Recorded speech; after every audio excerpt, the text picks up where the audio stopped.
अहिंसा तीर्थ प्रणेता, अहिंसा तीर्थ प्रणेता, जय जय हो भारत गौरव राष्ट्र संत प्रमुख सागर।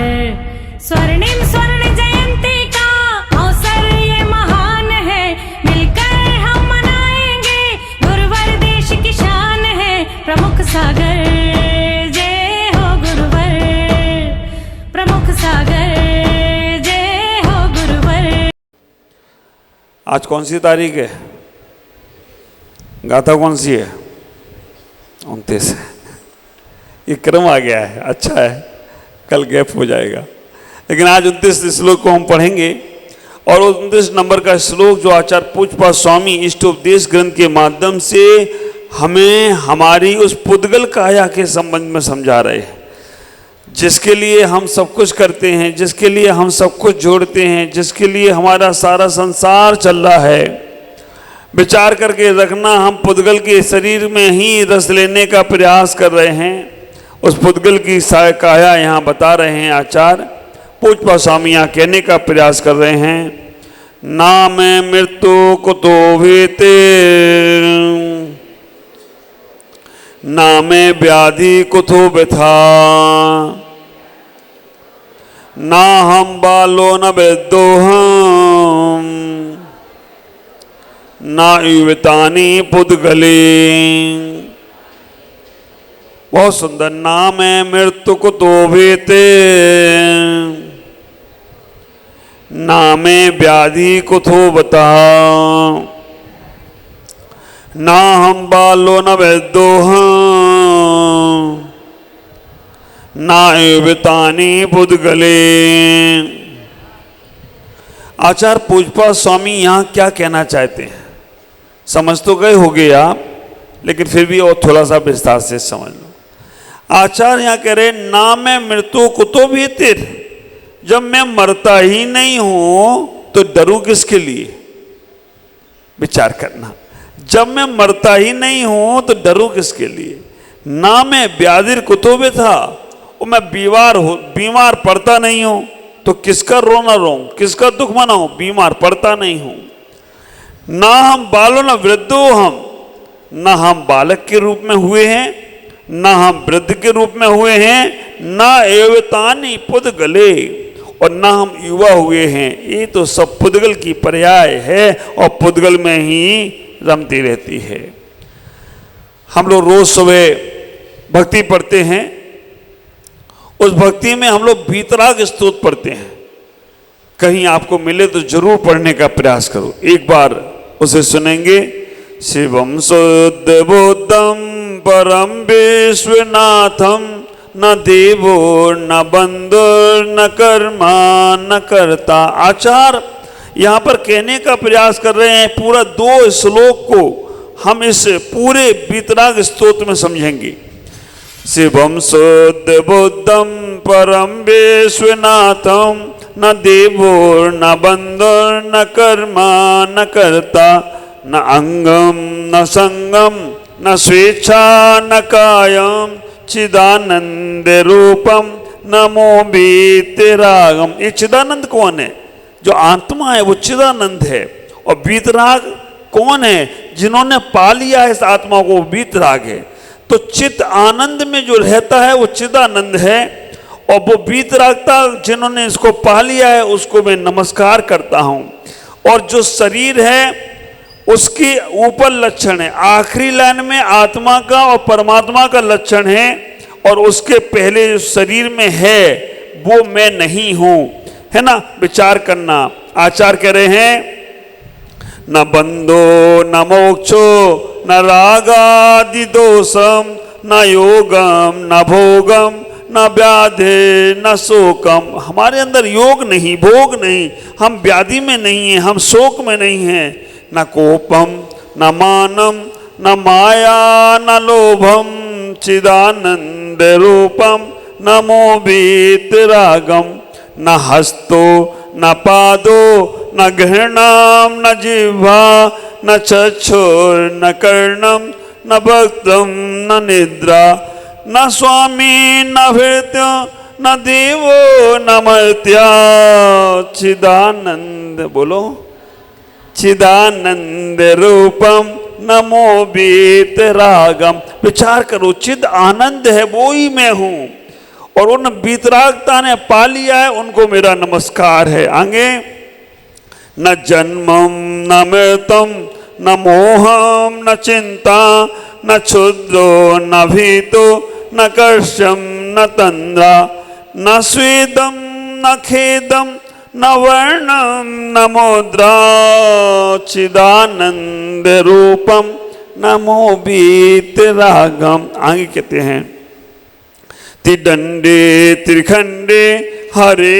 विश्वनाथम ऋषिकेश विद्वस्त कर्मादिजालम न पुण्यम न पापम न चाच्छादिगात्रम चिदानंद रूपम नमो वीतरागम।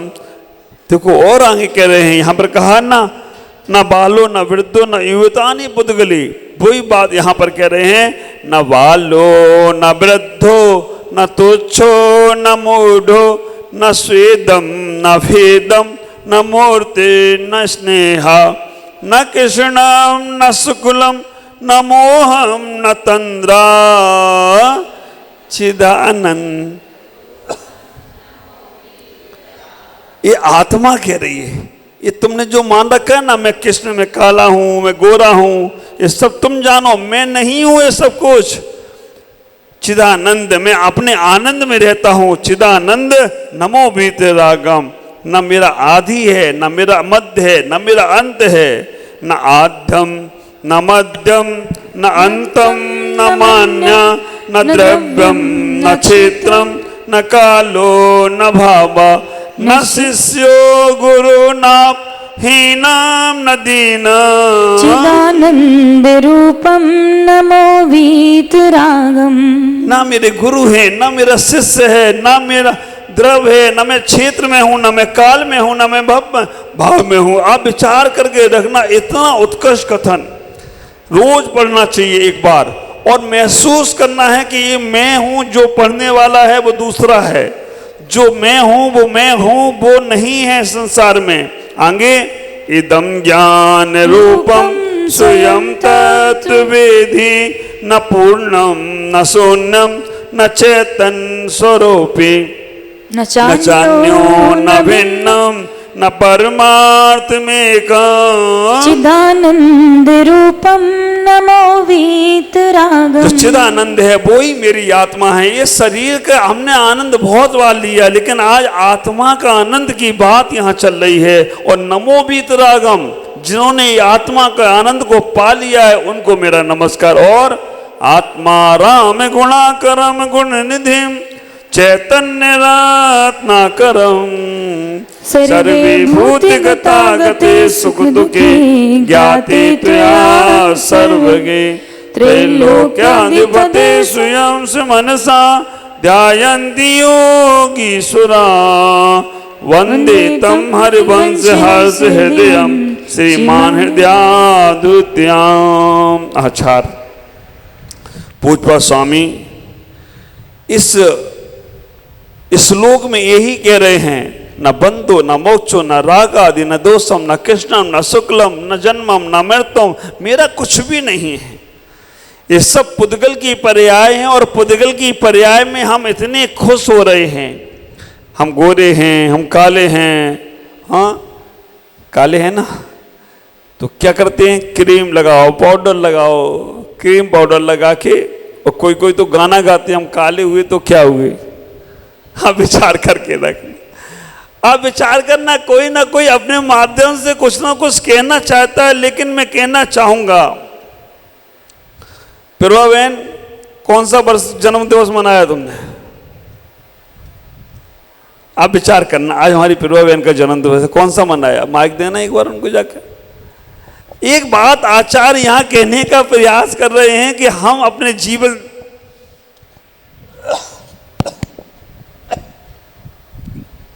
तो हमें इतना ही विचार करना है, हमें अपने जीवन को समझने का प्रयास करना है, उस जीवन को समझकर अपने जीवन को जीवंत बनाना है। कौन सा जन्म दिवस मनाया? मेरा जन्म है तो आज बहुत सुंदर, जोरदार तालियों से 69 स्वागत करेंगे। हो गए। जन्म किसका हुआ है? जन्म किसका? तुम्हारा नहीं हुआ, किसका हुआ है? आत्मा का, शरीर का हुआ। ये तत्व का ज्ञान का अजानकार ही बोल सकता है। बस, बहुत सुंदर, दे दीजिएगा। आप विचार करके रखना, तत्व ज्ञानी यही कहेगा मेरा जन्म नहीं हुआ। जन्म किसका हुआ है? शरीर। और शरीर का जन्म हुआ है, हम उसकी खुशियां मना रहे हैं। आप विचार करके रखना, आत्मा अजर और अमर है, उसका जन्म और मरण होता ही नहीं है। लेकिन हम उस शरीर, उस पुद्गल के लिए कितना क्या नहीं करते हैं। आचार्य कह रहे हैं इस पुद्गल के लिए आप ज्यादा भयभीत मत होने का प्रयास करो, क्योंकि मृत्यु वाला व्यक्ति डरता है जिसको आत्मा का ज्ञान नहीं है, जिसके अंदर आत्मा का एहसास नहीं है, और जिसने एक बार उस आत्मा का हिसाब एहसास कर लिया ना। ख्याल कर, कपड़ा बदलते समय आपको दुख होता है क्या? हैं? कपड़े पुराने हो जाएं और नए नए कपड़े दिख रहे हैं, बदलते समय दुख होता है क्या? नहीं, लगता है यार छोड़ो, उतारो जल्दी से, कहाँ ये फट गए कपड़े, पुराने हो गए हैं, इन्हें छोड़ो और नए कपड़े पहनने का प्रयास करो। इतने सुंदर कपड़े मिल रहे हैं, फटे पुराने कपड़ों में थगड़े लगाए जाओ तो क्या होगा? तो आप विचार करके रखना। अच्छा, घर मकान तुम्हारा टूट गया हो, बिल्कुल झरझर हो रहा हो, और कोई नई बिल्कुल बिल्डिंग 5 स्टार वाली दे रहा हो, तो उस घर को, टूटे फूटे घर को छोड़ने में दुख होता है क्या? नहीं होता है। आप विचार करके जाना, आप यहां से सफर करते कहीं जा रहे हो और कोई खटारा गाड़ी में बैठे हो और सामने लग्जरी खड़ी हो, तो खटारा गाड़ी छोड़ने में दुख होगा क्या? नहीं होगा ना, लग्जरी खड़ी है। आप विचार करके रखना, ऐसा ही समझो, ये आखिरी समय में शरीर रूपी गाड़ी, शरीर रूपी इमारत, शरीर रूपी जो भी तुम्हारा जीवन कपड़े हैं, ये सब खटारा हो गए। इनको बदलते समय दुख क्यों हो रहा है? अरे जाना तो है ही है, हमें अच्छा मिलने वाला है, ये भाव रखने का प्रयास करो। वैसे तो आचार्य ने यहां पर वो भाव भी बना कर दिए। कपड़े बदलते समय जैसे दुख नहीं होता है, वैसे ही शरीर के विसर्जन में उस तत्व को दुख नहीं होता है जो आत्मज्ञानी होता है। आप विचार करके रखना, मृत्यु के समय हंसते हंसते मृत्यु किसको आती है? कभी आपने विचार किया, हमारे तीर्थंकर भगवान जब जन्म लेते हैं तो रोते हुए नहीं लेते, हंसते हुए लेते हैं। क्यों? और आप हंसते हुए जन्म लो ना तो डॉक्टर के बाबा ने कुछ अलग आत्मा आई है जी, तो ये जन्म लेते ही हंस रही है, क्योंकि आज के आदमी की धारणा भी गलत हो गई है और वो प्रक्रिया भी आपको गलत लगती है। लेकिन तीर्थंकर भगवान हंसते हुए जन्म लेते हैं तो इसलिए लेते हैं क्योंकि जो हंसते हंसते मृत्यु को स्वीकार करते हैं वो हंसते हंसते जन्म लें तो कोई आश्चर्य की बात। विचार करके रखना, मरण के समय मुस्कुराकर शरीर विसर्जित होता है, होने दो, शरीर जाता है जाने दो, लेकिन हमारी आत्मा तो हमारे पास शाश्वत है। एक बार एहसास करो, फीलिंग करो, मृत्यु खड़ी है सामने और तुम्हारे मन में नमोकार मंत्र चल रहा है। लोग कह रहे हैं अब जाने वाले हो, जाने दो, हमारा विमान आया हमें लेकर जा रहा है। कई बार ऐसी घटनाएं होती हैं जब हम लोग छपक की समाधि कराते हैं, छपक की समाधि कराते हैं, कई बार ऐसे छपक मिलते हैं, इतने जागृत मिलते हैं, कहा जा रहा है कि अब पैर से नसें चलना बंद हो गई हैं। कोई नहीं, जाने दो। एक मैं अपने आचार्य भगवान के संग की एक घटना सुनाऊं। आचार्य भगवान के संग में एक ऊंट चराने वाला चरवाहा आ गया। उसने कहा मुझे महाराज समाधि मरण करना है। अब ऊंट चराने वाला चरवाहा वो समाधि मरण कैसे करेगा? लेकिन मेरे आचार्य डरते नहीं, ठीक है कराएंगे। उन्होंने कहा मुझे मुनि दीक्षा लेना है, कराएंगे। उस आदमी को, उस भव्य जीव को मुनि दीक्षा कराई और मुनि दीक्षा कराकर उसे चर्या नहीं कराई, चर्या कराएं तो दोष लगेगा भाई चरवा को चर्या कराई। उन्होंने मुनि दीक्षा वस्त्र छुड़वा दिए, संस्कार कर दिए, और संस्कार के बाद सब चीजों का उसने त्याग कर दिया। 3 दिन बाद 4 दिन बाद उसके परिवार के लोगों को जब मालूम पड़ा तो परिवार के लोग आए, हमें अपने उनसे मिलना है। अच्छा सिंह के मिलो, जाओ, हमारी तरफ से कोई दिक्कत नहीं। लेकिन वो व्यक्ति इतना सावधान जागृत था, उसने कहा मुझे नहीं मिलना है, क्योंकि इनसे मिलेंगे तो राग बढ़ेगा, द्वेष बढ़ेगा, और मेरी ये जर्जर काया देखेंगे ना तो इनको दुख होगा, इसलिए मुझे नहीं मिलना है। फिर भी वो माने नहीं, तो उसने अपने शरीर पर घास फूस डालकर फिर उसने थोड़ा चेहरा दिखाया। आचार्य ने पूछा पानी ले लो भाई, कम से कम परीक्षा की दृष्टि से। उसने कहा डाकनी है, डाकनी, इसको कितना भी खिलाया जाए लेकिन इसका पेट भरने वाला नहीं है, इसलिए अब मुझे कुछ नहीं देखना, ये डाकनी है, इसको नहीं खिलाना है। ऐसी समाधि की। सामने विमान दिख रहा है, डरा नहीं। जिसको अंदर का ज्ञान होगा ना, वो कभी नहीं कहेगा आखिरी समय में मुझे हॉस्पिटल ले जाओ। ऐसे ऐसे ज्ञानी भी हमने देखे हैं, जीवन भर ज्ञान ध्यान किया, जीवन भर तपस्या करी, जीवन भर संयम का पालन किया, लेकिन आखिरी समय जैसे ही आया डॉक्टर ने बोल दिया कि फलाना फलाना होगा। कोरोना में कितने ज्ञानी चले गए, कितने पंडित चले गए, कितने विद्वान चले गए, ब्रह्मचारी चले गए, साधु भी चले गए होंगे 1-2। विचार करना, कोरोना में सारा का सारा ज्ञान धरा का धरा रह गया, समाधि नहीं कर पाए। कुछ ऐसे भी थे जिन्होंने समाधि भी कर ली। मृत्यु से कभी घबराना नहीं, इतना ही विचार करके रखना, इतना ही सोचना, मृत्यु तो आएगी और जाएगी, लेकिन मृत्यु से घबराना नहीं। मृत्यु मेरी होती नहीं है, सम्यक दृष्टि सप्त भय से रहित होता है। इलोक भय नहीं, परलोक भय नहीं, वेदना भय नहीं, आरक्षा भय नहीं, अगुप्ती भय नहीं, आकस्मिक भय नहीं। ख्याल करना, जब मेरी मृत्यु नहीं है तो मैं डरूं कैसे? एहसास होना चाहिए। लेकिन शरीर में हम जी रहे हैं तो हमें थोड़ा सा, और आचार्य कह रहे हैं मैं व्याधि कुतों में था, मैं बीमार होता ही नहीं हूं। इस शरीर में 5 करोड़ से ज्यादा बीमारी हैं, एक एक अंगुल में 96 रोग हैं। कितनी बीमारी का इलाज कराओगे? डॉक्टरों को पकड़ में नहीं आती है, ये बीमारियां तुम्हारे संतों को पकड़ में आती हैं। तन का रोग हो तो उसका इलाज हो भी जाए, मन का इलाज कैसे किया जाए? डॉक्टर तुम्हारे तन का इलाज करते हैं और संत तुम्हारे मन का इलाज कर देते हैं, और मन का इलाज एक बार हो जाए ना तो दोबारा तन का इलाज कराने की जरूरत ख्याल करके रखना। ये तन तो बीमारी है। मेरे पास बहुत से लोग आते हैं, महाराज सर दुख रहा है क्या करो, महाराज पेट दुख रहा है क्या करूं। पहले तो सोचता हूं कि इनको क्या बोलूं, भाई डॉक्टर के पास चले जाओ, ये छोटे मोटे काम के लिए तो डॉक्टर ही तुम्हारा निपटारा कर देगा। जन्म मरण का जो रोग है उससे दूर होने का विचार करो। लेकिन फिर भी ब्रेन वॉश किया जाए, उनको मन से समझाया जाए, उनको बताया जाए ये शरीर में है, आज नहीं तो कल चला ही जाएगा, इससे ज्यादा रोना नहीं, इसमें चिंतन मत करो, ये तो शरीर की क्रिया है, शरीर में ही रहेगी और शरीर से चली जाएगी। तो वो अपने आप को संभाल लेते हैं। आचार्य कह रहे हैं बालो भी नहीं हम, वृद्धो भी नहीं हम, युवा भी नहीं हम, ये सब शरीर की प्रक्रिया है और शरीर मरण धर्मा है, आत्मा अजर और अमर है। तो हम पुद्गल में ज्यादा जीने का प्रयास न करें। एक बात का और ख्याल रखेंगे, इस शरीर से प्राण निकलते हैं, जो हमारे मन में चलता है कि ये भटकती है आत्मा, कभी नहीं। 4 समय में उसका जन्म हो ही जाता है।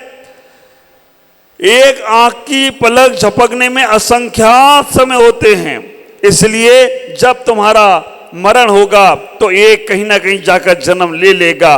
कपड़ा बदलते समय तकलीफ नहीं होती है, मकान बदलते समय तकलीफ नहीं होती है, गाड़ी बदलते समय तकलीफ नहीं होती है। तो बस इतना ही ध्यान में रखना है, आखिरी समय में ये शरीर बदलेगा तो बदल जाए, लेकिन हमें तकलीफ नहीं होना चाहिए। तब कहीं जाकर तुम्हारे जीवन में वो व्यवस्था बनती चली जाएगी। वो व्यवस्था ऐसी होगी जो तुम्हें शाश्वत सुख दिखलाएगी, शाश्वत चीजों को दिलाएगी। बीमारी हो तो बीमारी में भी शरीर के प्रति ज्यादा आसक्ति का भाव मत रखो। बीमारी के प्रति भी शरीर में ज्यादा आसक्त नहीं हो कि बीमारी के कारण से अब तुम कुछ भी नहीं कर पा रहे हो। इस शरीर का मरण धर्मा है, शरीर तो मरेगा ही मरेगा। आचार्यों ने बहुत बड़ी बड़ी बातें इसके लिए कही हैं, इतना ही कहा है, उसका सार मैंने आपको दे दिया। शरीर अपना नहीं है, पराया है, कभी भी चला जाएगा। जो हमारी आत्मा है वो शाश्वत है। हम जितनी चिंता शरीर की करते हैं, 1% चिंता उतनी आत्मा की कर लेंगे तो विचार करना हमारा जीवन सार्थक होता जाएगा। आज आचार्य यहाँ कह रहे हैं पुद्गल से निकलो, द्रव्य में जाओ, चेतनता में जाओ, वही तुम्हारा जीवन सार्थक करेगा। आज इतना ही। ओम नमः जय गुरुदेव।